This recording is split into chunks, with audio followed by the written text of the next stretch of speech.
Hello and welcome to this week's edition of World Today. This week we'll focus on how cartographic changes have become the new diplomatic tool for countries in South Asia to take on India, the newest being Pakistan. But wonder where they're learning these antics from. From a country that is known to change history to claim territory in land and in water, China.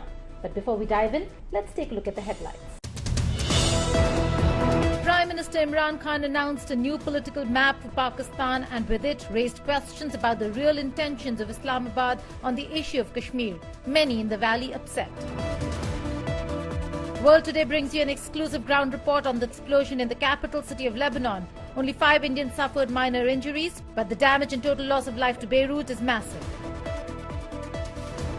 Mahinda Rajapaksa makes an impressive comeback, winning 145 of the 225 seats, giving the Rajapaksa family a firm hold on the island nation once again. But with their close proximity to China, should India be worried?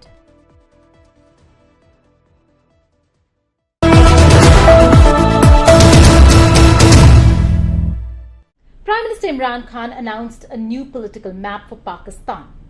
Domestic compulsions or following the footsteps of Beijing?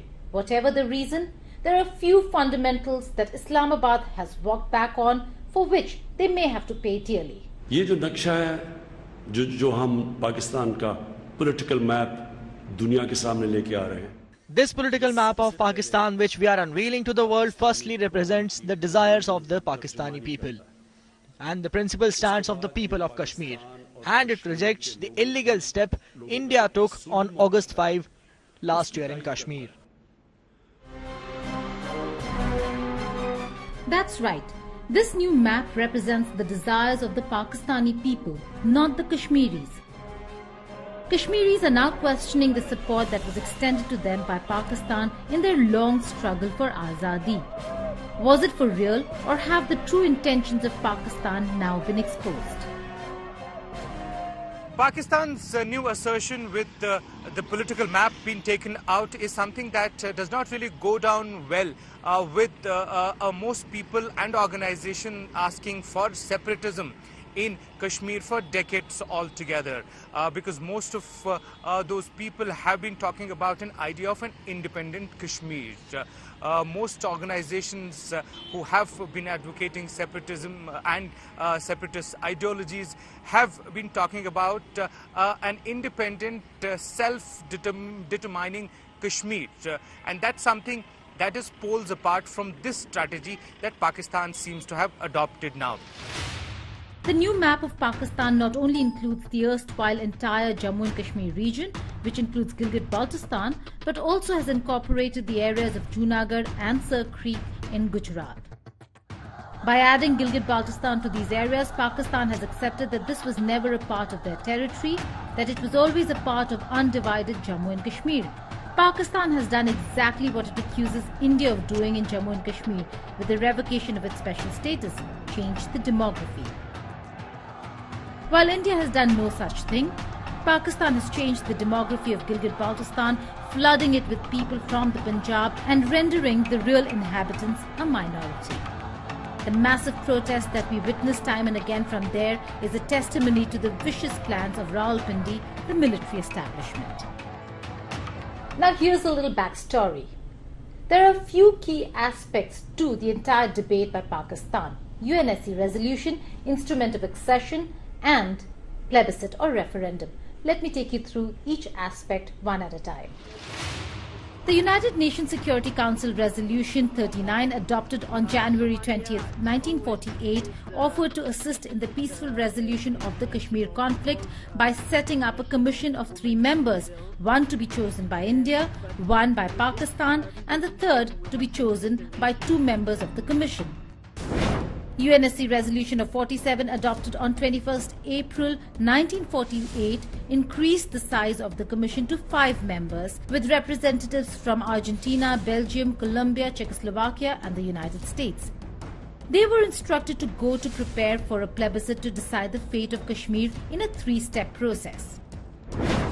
First, Pakistan was asked to withdraw all its nationals, which meant Pak raiders and forces too, that entered Kashmir for the sake of fighting. Second, India was asked to reduce its forces to minimum level required for law and order. Reduce, not withdraw completely. Third, India was asked to appoint a plebiscite administrator nominated by the United Nations who would conduct a free and impartial plebiscite in Jammu and Kashmir. The resolution was adopted paragraph by paragraph. No vote on the resolution as a whole was taken. Both India and Pakistan raised objections to the UNSC resolution. However, they agreed to mediation by the UN Commission back then. The reality is, you go back in time, 1940s, Jinnah himself, the founder of Pakistan, was quite reluctant to go for a plebiscite in the part that Pakistan had occupied, what we call POK today. Because at that time, Sheikh Abdullah was the most popular leader in Kashmir Valley, and his sympathies lay with India at that time.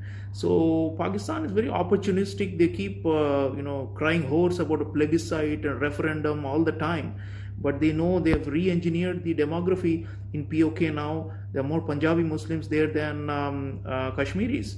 So they want plebiscite because that's a means by which they can try and apply pressure for change in Kashmir and for it to secede and to join Pakistan. So what did Pakistan do? It invested in anti-India forces within Kashmir and extended their support to the cause of Azadi. But of course, now the valley is waking up to those shenanigans as well. So the plebiscite in Kashmir is pending because Pakistan still has military presence in Pakistan-occupied Kashmir.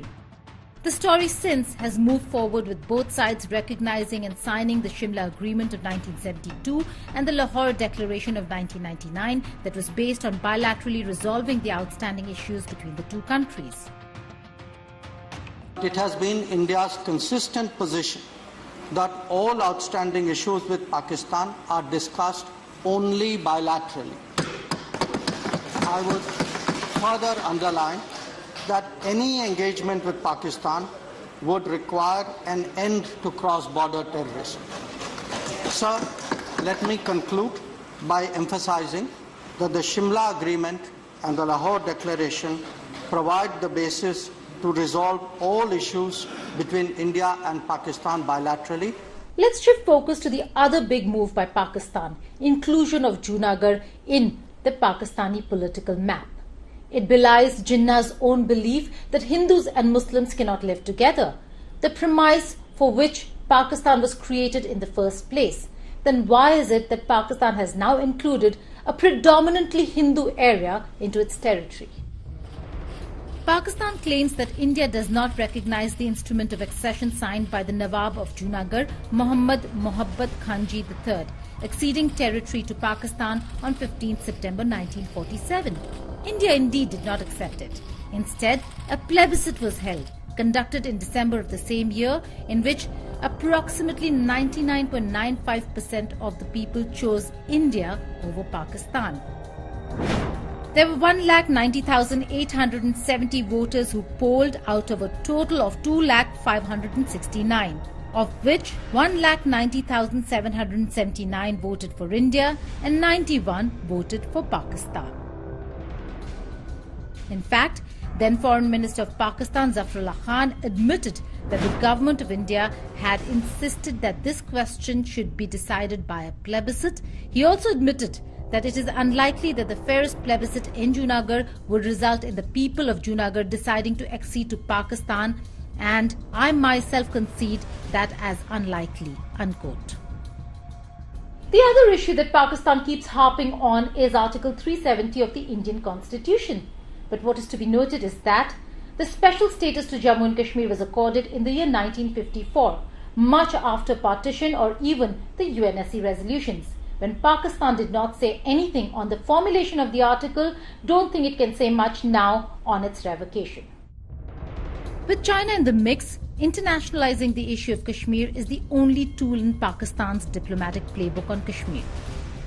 The only real solution to the problem of Kashmir is to recognize that it is a bilateral issue and for both sides to come to the talking table with real intent to seek solutions. An Indian journalist was witness to Tuesday's massive explosion in Beirut that left half the Lebanese capital in ruins. Here's Achal Vora's account on how the city is struggling to stand back on its feet.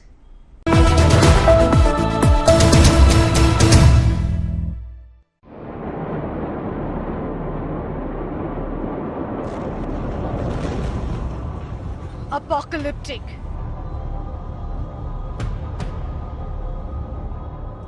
A giant red cloud.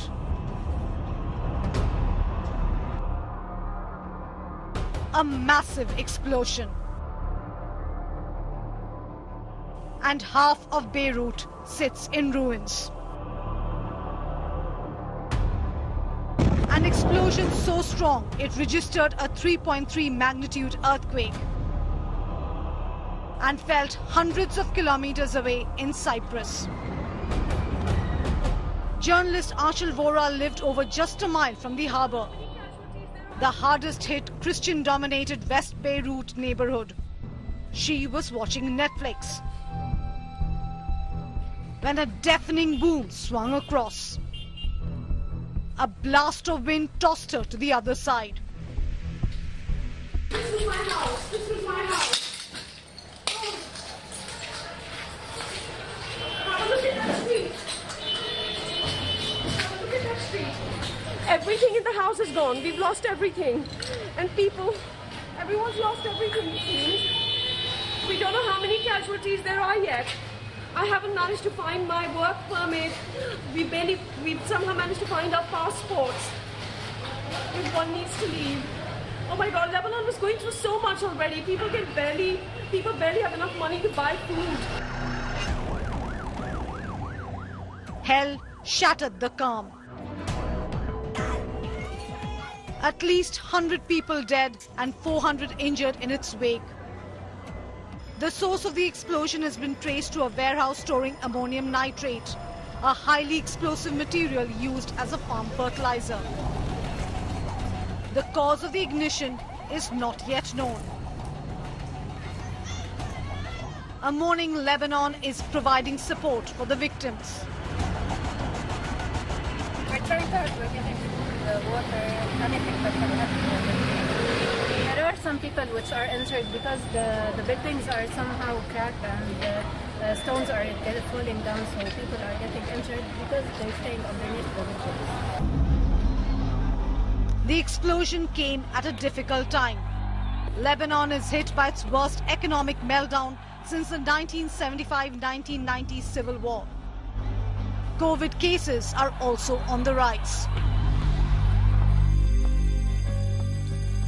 Public unrest growing over poverty and hunger. The devastating blast has pushed Lebanon to the brink. Meanwhile, the Indian ambassador Dr. Suhail Ejaz Khan has met Indian expats and assessed the situation. This is our street, Shara Jumeze, in West Beirut. That was our cafe, Cortado. It's all gone, it's all gone. That's our building there. Our house on third floor. Everything gone now.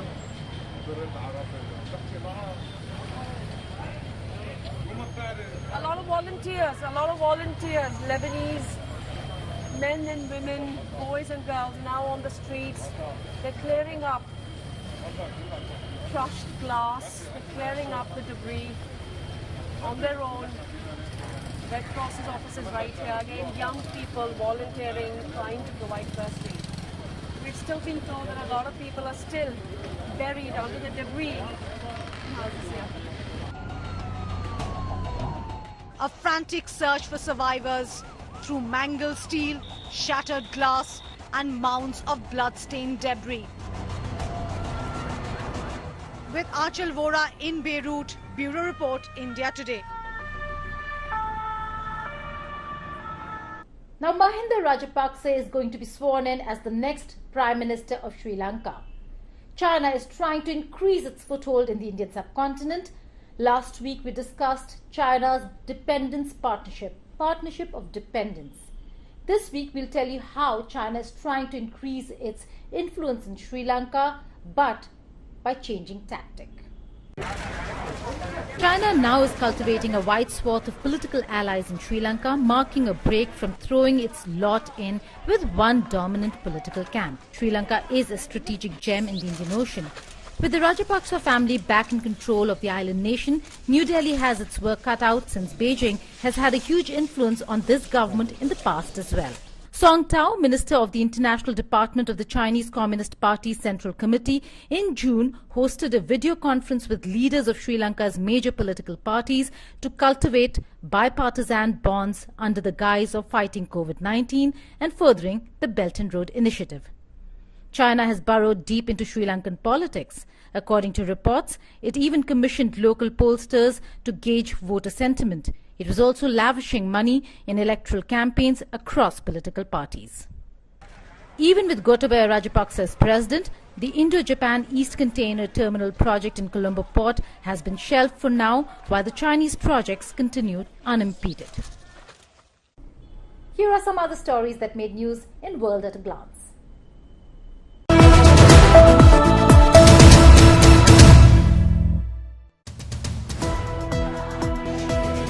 Women took to streets in Istanbul for better implementation of an international accord to protect women. This after an online campaign started for the brutal killing of Pinar Gultekin, a 27-year-old Turkish student who had disappeared in July this year. Turkish President Erdogan is considering pulling out of this accord meant to combat domestic violence. Japan observed the 75th anniversary of the world's first atomic bombing in Hiroshima, but due to the pandemic, ceremonies were downsized. The atomic bomb, nicknamed Little Boy, exploded on August 6, 1945, obliterating Hiroshima. US President Donald Trump has issued an executive order banning any transactions with Chinese owners of the apps TikTok and WeChat starting in 45 days. He called these apps as significant threats. 4 people were rescued after they were trapped in the flooding due to Typhoon Hagupit in East China's Zhejiang province. A landslide also occurred in Wangjiagao village. 3 Bon Appetit journalists of color will no longer participate in the Condé Nast-owned food brand's popular video series. The participants had made these announcements on social media. That's all in this week's edition of World Today. I'll see you on the other side of the week with yet another deep dive on a crucial issue of international importance. But before I go, Prime Minister Narendra Modi on August 5th laid the foundation stone for the Ram Temple in Ayodhya. Indian community the world over celebrated this milestone. Watch.